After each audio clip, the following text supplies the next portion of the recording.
According to local Israeli media, far-right Israeli National Security Minister Itamar Ben-Gvir joined Israeli police and border police in storming the West Bank city of al-Fahm in northwest of Jenin. The move comes as Ben-Gvir and far-right Finance Minister Bezalel Smotrich advanced plans to annex large parts of the occupied West Bank or the Palestinian territory, despite condemnation from European and Arab leaders. Israeli forces have also carried out mass raids across the West Bank, arresting several Palestinians. Meanwhile, the Farwa refugee camp south of Hebron was stormed for the second time within hours. We're now joined by Ali M.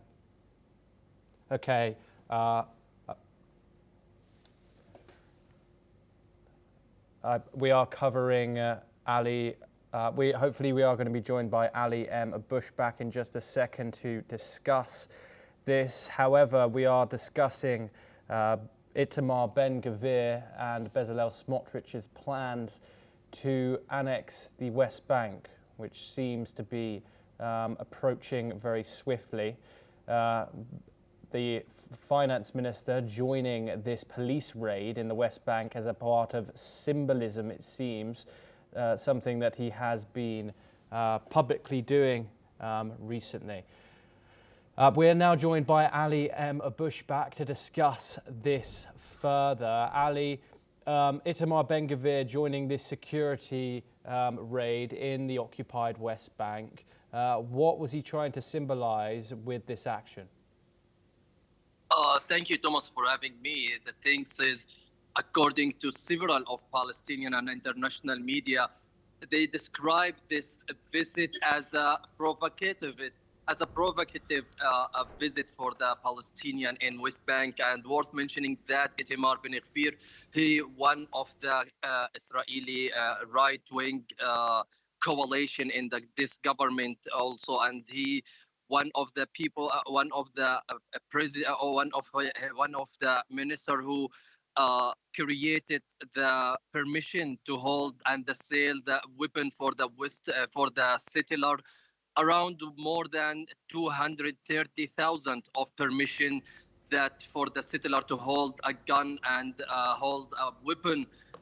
They taking this permission, which escalated the situation on the ground. And we have seen since the beginning of the war between Hamas and Israel in 7th of October 2023, the situation escalated and the violence escalated in West Bank. This visit, and also worth mentioning that Itamar Ben-Gvir, one of the minister who is supporting the settler and the settlement, establishing settlement in West Bank, and they visit Umm al-Fahm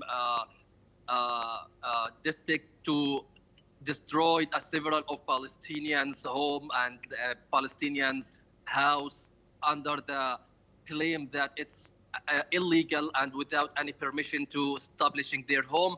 This is well created a several of issue in internal Palestine, in West Bank, as well as Itamar Ben-Gvir used to continuously provoking the emotion of the civilians from Jerusalem when he used to storm Al-Aqsa Mosque, one of the holy site for the Muslims. So these things, escalated. Also, Itamar Ben-Gvir, he didn't take a visa and they rejected from Australia as well. So most of the international community consider him as one of the triple maker between the Palestinian and Israel, and one of the barriers to reach out to ceasefire between Hamas and Israel. And he used to always showing his show his willing to withdraw from the coalition in case Benjamin Netanyahu he accept the deal with Hamas. Yeah. So the situation.